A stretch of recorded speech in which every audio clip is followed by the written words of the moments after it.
Welcome to the Better Than Bitter podcast, episode number 13.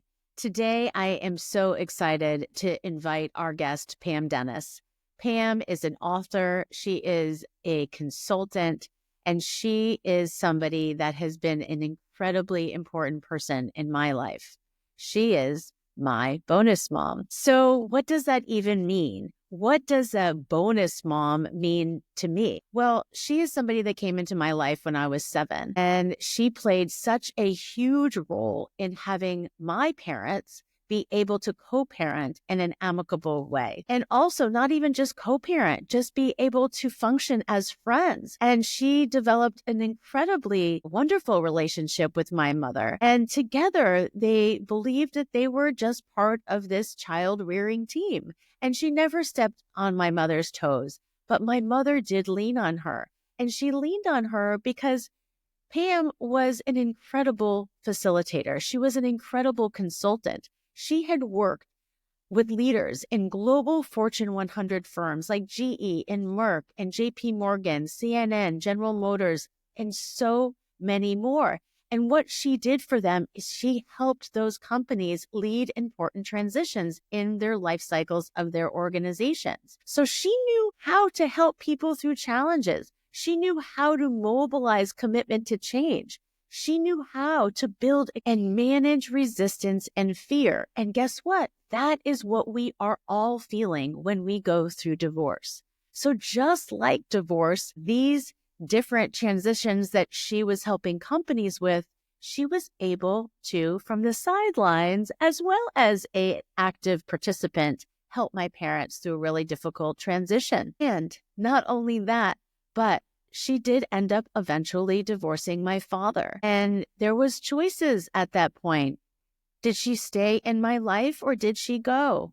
And she worked through that transition as well. She knew that she wanted to continue to be my bonus mom, and she wanted to be my kids' bonus grandma. And so that was the case. And I want to share this experience with all of you. And one other thing that she has done, and in divorce, so many of you might have businesses that you might have owned as a couple.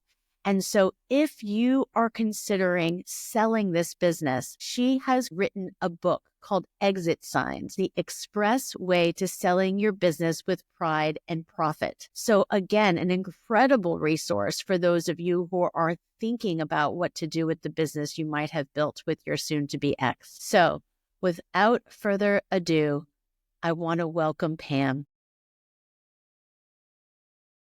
Well, thank you, Tania. I've really been looking forward to this. So, I know that this is an unusual scenario because, yes, so my parents got divorced and you are my bonus mom, meaning that you were my dad's second wife and really did help raise me. I mean, you came into my life when I was really young. And although your marriage to my father, I think it lasted 11 years, the relationship between you and him might have ended in terms of a marriage, but it didn't end the relationship between the two of us. And I know that, when I was going through my divorce, you were the first person I actually called. And, knowing that my mom had passed, before my daughter was born. Oh no, I'm going to cry. And so I went to you. You were my first point of contact and you have been with me ever since. And I can't even imagine what my life would be like if you weren't in it. And I just feel like sharing the story of what it might have felt like for you to be the bonus mom, to be the, conduit or facilitator, almost as you and I discussed, between my dad and my mom, because you were so good at facilitating and you really were good at navigating change. So tell me a little bit more about your experience as my bonus mom and having to navigate the waters between my father and my mother with this hope that they could really maintain this amicable divorce for me. Sure. Because it is a complicated story. If you had to do a org chart of all the players and all the generations of divorce and relationships, it's really complex. But I would say it's shaped my absolute conviction and focus that having you as a 7-year-old as a part of my life was not going to be like my experience when my father remarried. And well, first when he divorced my mother, and then 6 months later married the quote other woman. So I was just, there was no way I could let that happen. So I can recall in my parents' divorce, I would say my mother cried for 10 years. She was so bereft. And while she never said anything negative about my dad, you knew she had done something terrible. That's the story you make up in your mind. And the other story you make up in your mind, if you're the oldest daughter, is that you need to protect your mother. That somehow you're responsible for that mom's feelings. And that's a story you tell yourself. And it goes on and on and on throughout your life if you finally don't get the insight that says, that's not the story. So I was very determined when I married your father and got to know your mom, Linda, that this simply was not the story I wanted you to have in your head. But there's a really important piece to that relationship, and that is it takes three. It took your dad, it took your mom, as well as the new wife to make that relationship work for you. And that never existed, of course, in my growing up when my parents got divorced. My poor stepmom had to sit out in the car while my dad visited me. And she was not supposed to be invited to the wedding until I finally put my foot down. She couldn't be included in the pictures. I mean, all these horrible things that I just was convinced I was not going to let that happen to this darling little 7-year-old who would sit on the couch with me when she was maybe 9 and say, do you think my mom and dad will get back together? And you sit there thinking, oh dear, how do I help her understand what's going on? So I guess that's part of what I think is important to know. It takes three. Your mom wanted your dad to have a relationship with you, regardless if you remarried, but specifically when he remarried. So consenting or encouraging you to come live with us for 2 semesters during your elementary school life was such a gift. I mean, it was a gift of complete love and devotion to what she wanted her daughter. So that's what started it.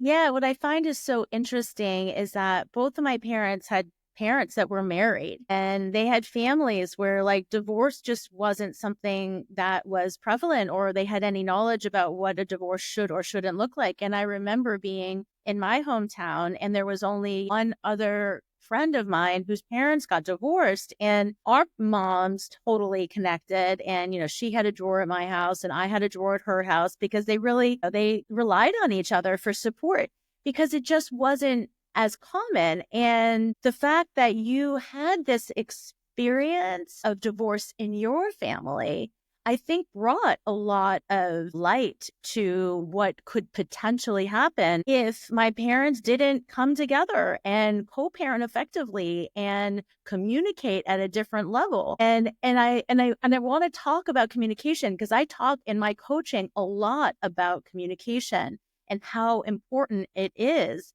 And I have a webinar called 6 Communication Techniques to Get What You Want in Divorce. And a lot of it, stems from being vulnerable, being kind, being firm and assertive, but yet, making sure that your feelings are being heard, as well as your requests for collaboration. And so I believe that a lot of what you did for me and my mom and my dad, were these communication techniques. My parents were like clueless. They had no idea how to do this. And my dad didn't live across the country. It wasn't like he had every other weekend and Wednesday dinners.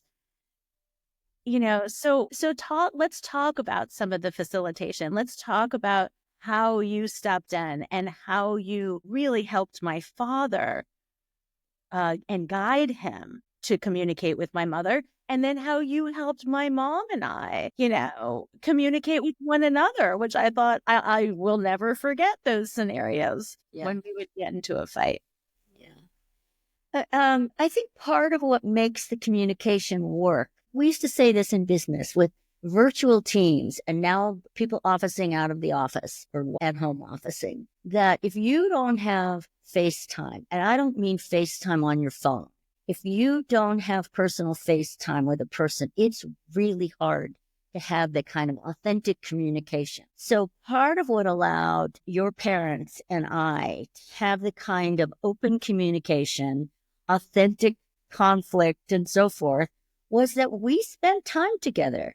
Whether it was coming out for your 6th grade play that you were in, or actually it was a musical, and actually staying at your house, whether it was going to your bat mitzvah and being there in person, it just dissolves all those assumptions or barriers. So I cannot encourage enough that getting to know the person who's you're the step or bonus mom to is really important. How can you, first of all, how could you ever dislike or think negatively about your lovely mother and her spark and her enthusiasm? But she was also very open to getting to know me. So that allows us to have very frank conversations. Your dad is probably the world's greatest conflict avoider. So in order for us to have conversations, 3-way conversations with your mom, I would have to sometimes have a long conversation with your dad to help him get to the heart of what was it that was the discussion. It was whether to let you date at 16 or whether it was to let you, some of the basic teenager kinds of issues, or understanding how fearful you were to travel by yourself all the way from Connecticut to Boulder, and having him understand that he needed to, really hear you and understand that you were very afraid that he wouldn't be there at the gate, and having your mom reinforce that from the Connecticut side.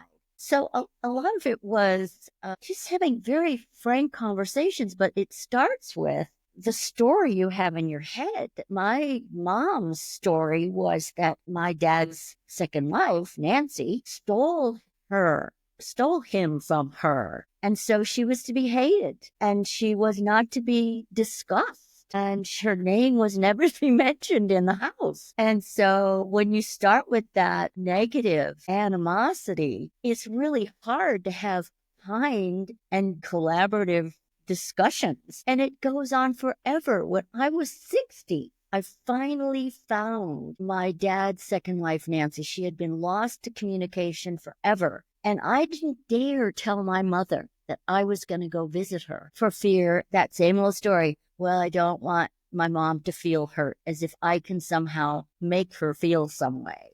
So I don't know if I'm answering your question, but no, you are. And I talk so much in coaching around the fact that it's not our life circumstances that create our feelings. It is the thoughts, the stories, the belief system about the life circumstance that creates the feeling. And that feeling that you have is what is driving your actions, reactions, behaviors, or even inactions. Some people just get paralyzed completely, right? So however they're feeling is giving them the inactions, what they're not doing. And your results that you get in your life are directly correlated to how you act, react, and behave, right? Which is stemming from your belief system, your thoughts, the stories you tell yourself.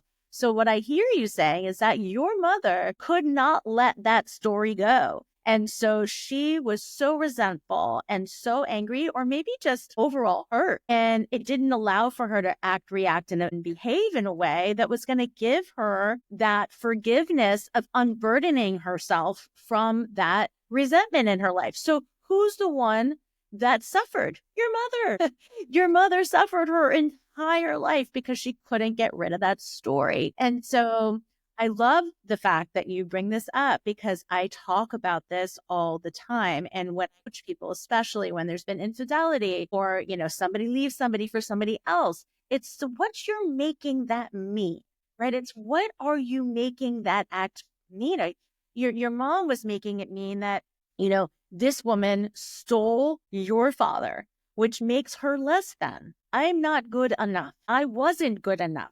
There was somebody else out there that was better. I'm going to blow the top off on my parents' divorce. My mother also had an affair. And my dad was able to change that dialogue. he didn't hold on to that resentment.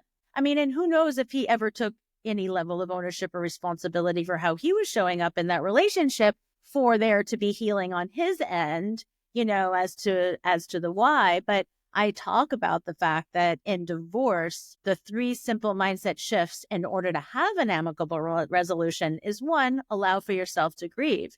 2, throw away the why you're getting divorced. If you want an amicable resolution, you got to throw it away, because if you hold on to it forever, you're going to end up like your mother. And then the third thing is manifesting your desired outcome, thinking about what do you want in your life. Think about it bird's eye view, or drone view, as I say these days. If you can decide that you want a brighter future and you can determine what you want yourself to feel, not just like how much money you want to have or the house you want to live in, but like, what do you want to wake up and feel every day? How do you want to surround yourself with the right support system? Like, that is the crux.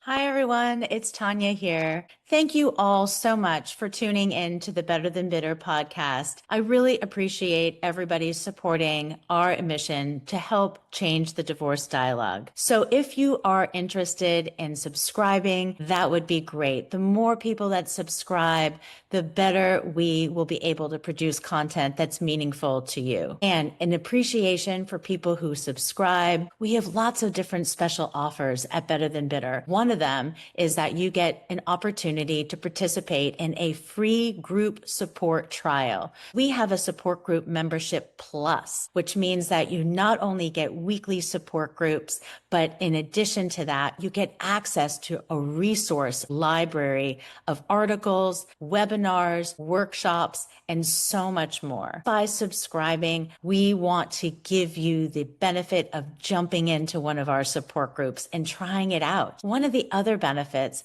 is that you can participate in a one-to-one free consultation with me. So if you are going through divorce, if you're at the beginning stages, maybe you're in the thick of it, or maybe you're post-divorce and just wondering how to get back into life, start dating, building healthier relationships, all of those are things that we can talk about in our one-to-one consultation. So again, go ahead, subscribe to our channel and participate in one of our free offers. And I look forward to engaging with each and every one of you so you can be better than bitter. So let's talk a little bit about the facilitation between my mom. So I was a teenager. Obviously, you were with me from my mom was still alive, and the listeners don't know, but my mother got sick when I was 15 and ended up with brain cancer. And so she was struggling with her own health, and Pam was there and still my bonus mom during that time period. My mom had struggles just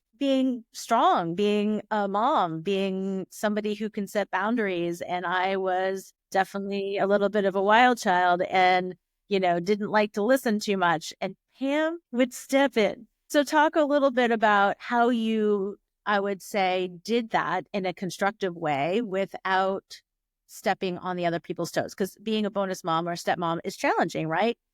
Or stepdad, should I say. How can you be part of the setting of boundaries and setting structure without taking on the role of a parent? Yeah, I think it's not a skill most of us are taught. And I think partly because I had the kind of business background I had where I was working with executive teams and dealing with conflict and so on, I at least could have some of the basic skills. But the first thing is to start with the question, what's going on? How are you feeling? You don't say, well, what's the story behind this?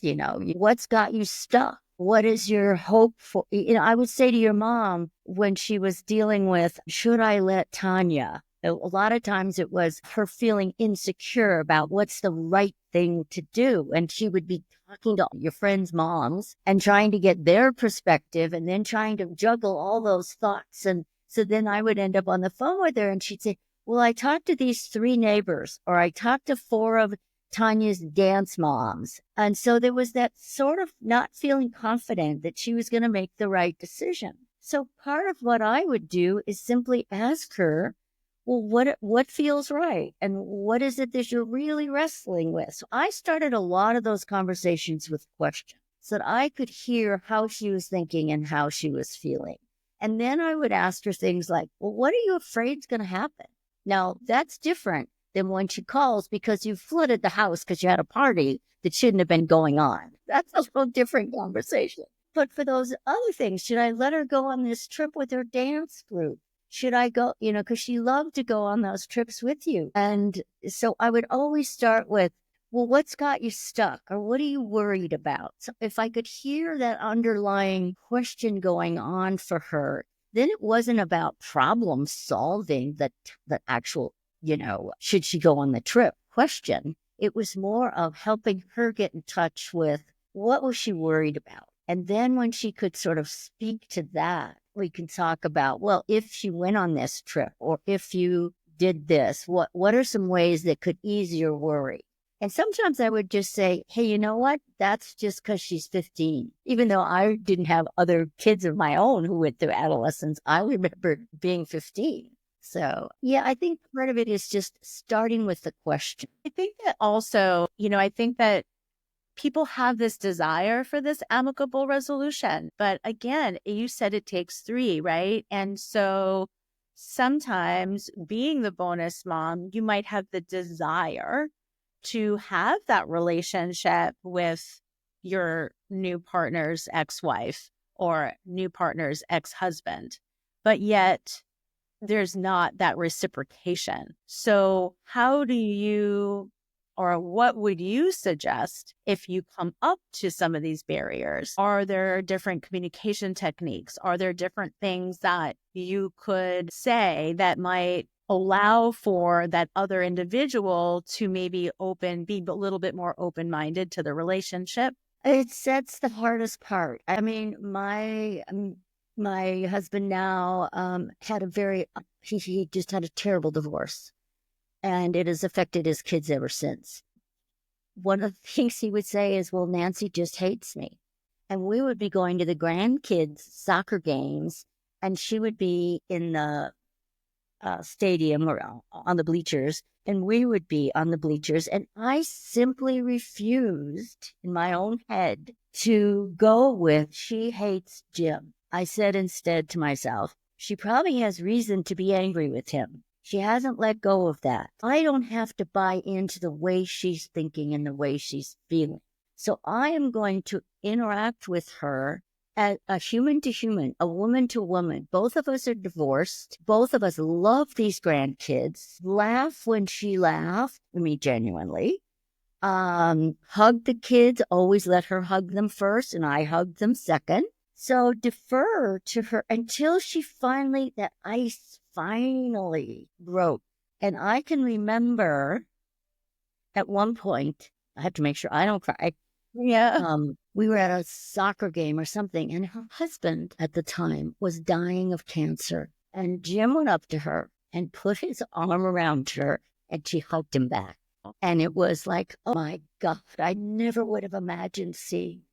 So part of my role was to act as if she does not hate him. She's hurting, she's angry, or whatever. And my role is to be as genuine a person as I can be with her and help chip away that unbelievable ice that was around her so that then Jim would have a place back in that relationship. But it was all because of the grandkids, because that was our mutual love. You can dislike the person, but just sure love those grandkids. Yeah, I know. I had a different guest on, Molly Faye, and she had an incredibly amicable divorce. And her ex was always asked about, like, I can't believe that, how well you guys get along. Like, how do you do it? He's like, I love my children more than I hate Molly. And I mean, and he doesn't really hate her, but then, she was telling the story, but like he put those children first. And as much as they might have decided that their marriage wasn't going to work and they had differences, and he just put that aside for the sake of the children, and that it was it's super child centric. And that is what we do at Better Than Bitter for those that have children. We remind people that it is not your children's fault that you are not, going to stay together. So what are you going to do to be the adult in the room? To put your emotions in check so you can show up for your kids in a productive way. People who can't do that risk creating very long-lasting trauma on their children. That high conflict where children feel like they're stuck in the middle, where they hear disparaging information from each parent about each parent from the other. That is what creates a lot of trauma. And I've had 2 guests now talk about the fact that if you disparage, you don't recognize that the fact that what's going through the kid's head is like, hey, I'm 50% mom and I'm 50% dad. If I'm hearing that mom is so horrible by dad, I'm 50% bad. And it might not be coming as consciously, but subconsciously, the kids feel that. And again, I've heard this from a couple of guests. So obviously, there's been some research around this that has been published in the divorce world about like the dangers of disparaging. So talk a little bit more to us about, as you and my father ended up separating, and the thought of how are you going to maintain the relationship with me, and how, now we have a totally different dynamic because you have been in a very, very long time relationship with Jim for 30 something years. My dad cycled through another wife or 2, and we still all are a big happy family. And so let's talk about how that has worked from your perspective. Yeah, the life continues to be complex over all these many years. And, part of it is when Andre and I separated, got divorced, we were sad. Both of us were sad. We weren't mad. We weren't angry. We were sad. We were disappointed. We went through couples therapy to figure out how to make sure we ended up on the other side of this marriage in a way that was constructive and still loving, because we still really, it wasn't that we were out of love with each other. We just grew apart. But you were so important, and you were 17 at the time 17 or 18, when we finally said, okay, we are going to get divorced. And I tell the story all the time to my friends who, when we were married and you said, well, what shall I call you? And I said, well, and we both agreed we didn't want to be call me stepmom because of the evil stepmom and all the stories and fairy tales. So you were just going to call me your other mom. And that's how you would introduce me. She's my other mom. And then when Andre and I got divorced, it was like, now what do we call me? And you said, well, I don't want to call you my dad's ex-wife. So I think I'm just going to call you my stepmom. So we had to go back to this. There was just no right name or no right term for it. But we knew all along that if you were too important, and knowing eventually you were going to get married and you had babies and all, that you can't just leave my life. You've been a part of my life for 10, 11, 12 years. So that just wasn't going to happen. And Andre wasn't going to let that happen either. And your mom was still alive at the time, and she was still my friend. Despite her very difficult health issues, she was still my friend. So we just always believed that there's a family of affection. It's not illegal. It's not drawing the papers that say, oh, you're my bonus mom, stepmom, whatever. It's a family of affection. And if you start there, then how can it be different? How could it not be still loving and engaged and celebrating each other's victories and being there for the challenges? It starts with, what do you want to believe in your heart? And then you make your brain come in line with it. It's like, I have choices. If I start with a positive assumption and a positive vision of what I want to be after this divorce, whichever one it is, then you have choices. But if you stuck with, I can't stand this person, he betrayed me or whatever, your choices all of a sudden get diminished.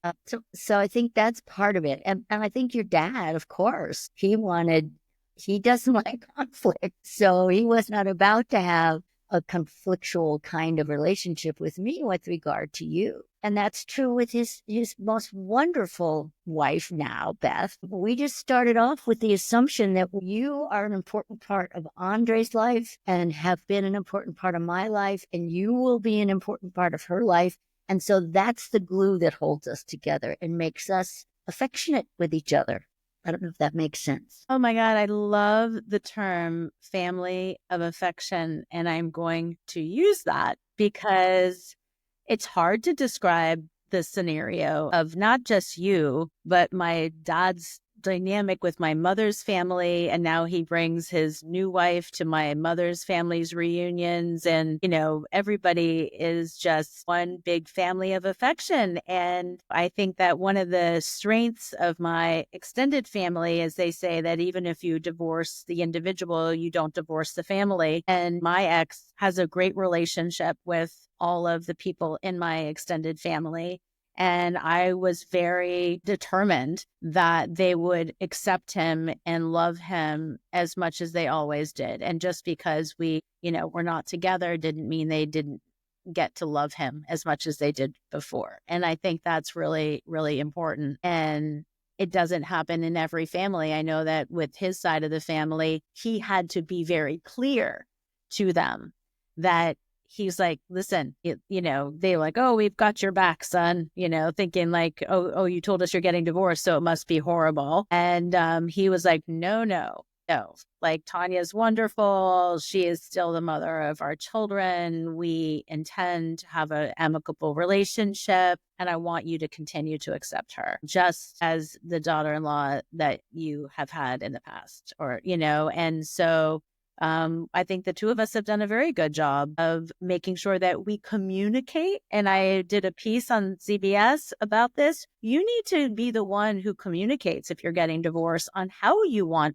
the rest of the family to act and react. You have to set that stage.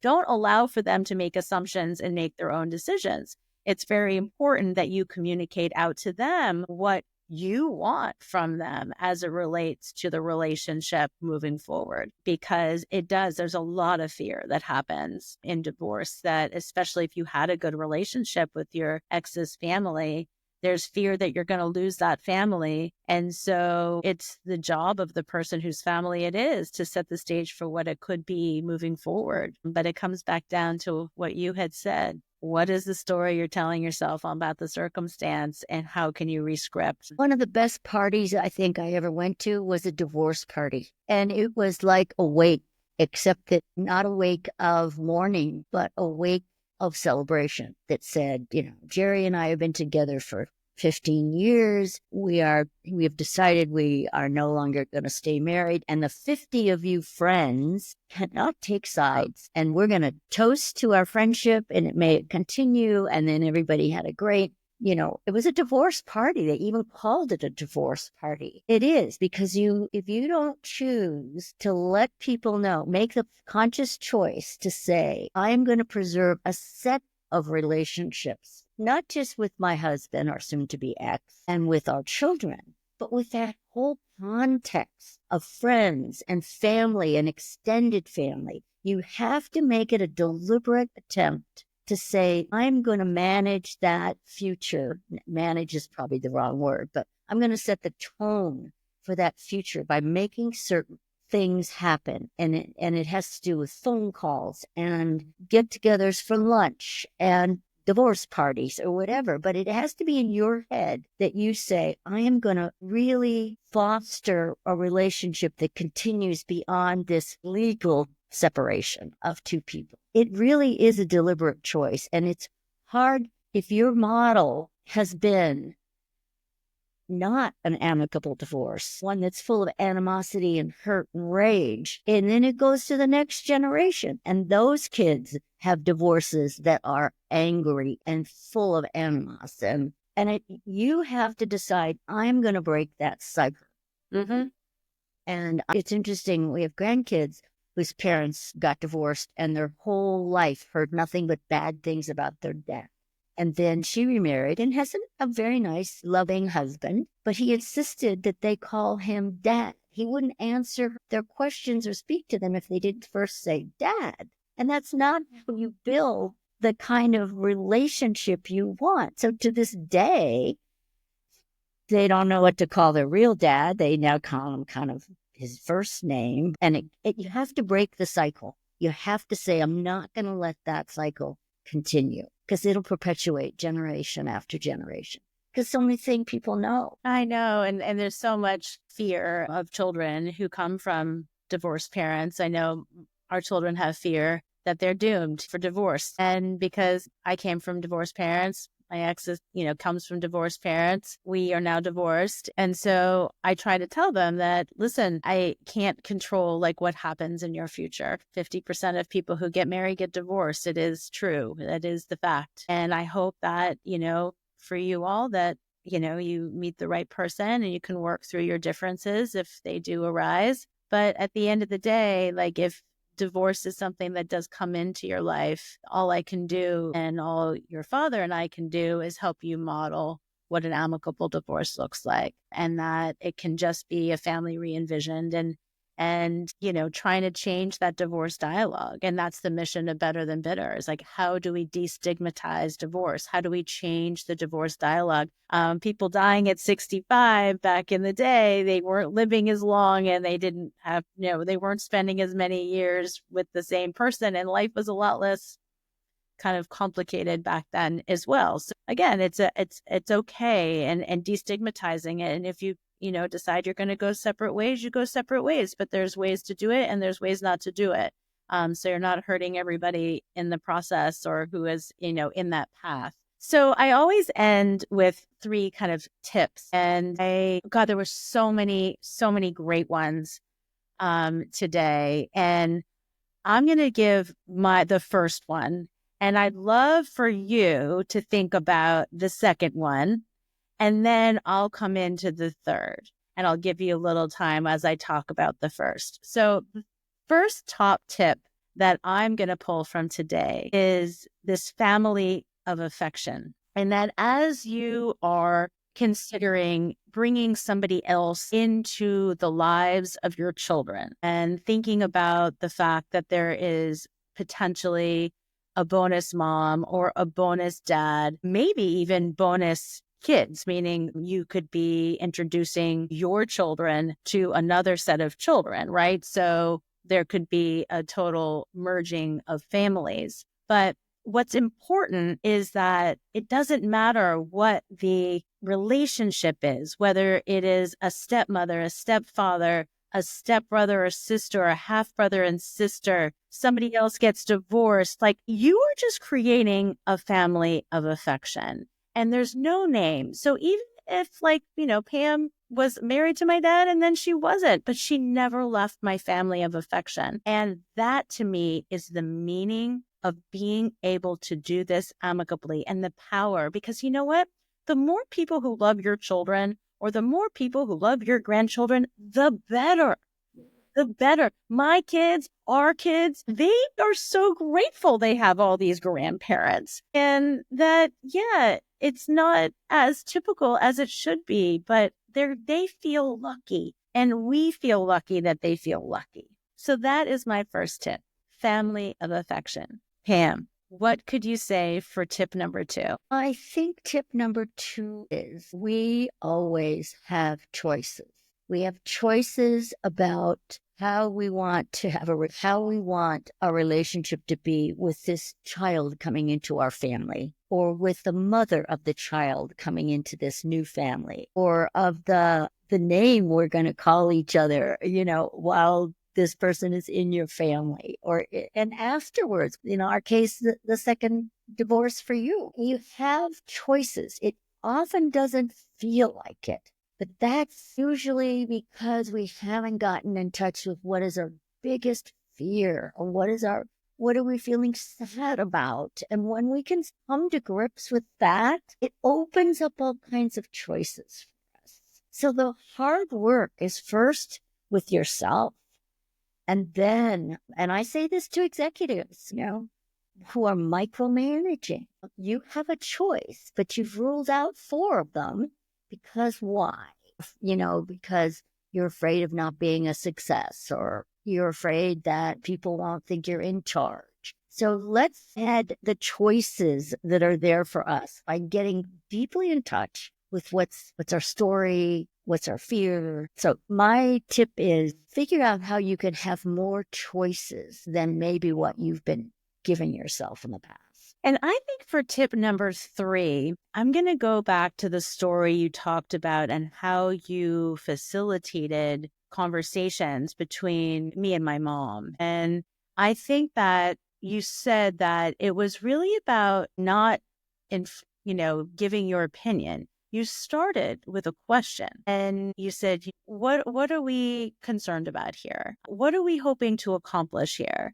And you didn't pass judgment and you didn't come in with an idea or an opinion or a way of doing things. You allowed for the conversation to be between me and my mom. And I think that's really important when you are dating somebody or who has children. Your role as a bonus parent or your role as a stepmother or a stepfather is to make sure that you are allowing the parents to make the decisions on behalf of the children. And if you have to just be the facilitator in that's okay. Because passing judgment, on other people's parenting can only cause conflict in a way that just doesn't feel good, right? Because everyone's going to parent differently. So if you are in a new relationship, then just go and ask the questions, what they're struggling with, what the issues are, what the outcomes are that they're looking for. And I always work backwards from outcomes, because if you really know your outcome, then you know that you know ways by which you need to act, react, and behave. And so those are my 3 top tips. Pam, I can't thank you enough. I'm so happy that you're here and we're willing to share your story and our, amazingly affectionate family. I feel very grateful. And I as well. And I'm just sending you a big smooch. All right. Thank you again for joining us at the Better Than Bitter podcast. And I look forward to hearing you all listening. I look forward to everybody and then following episode number 13. Thanks again.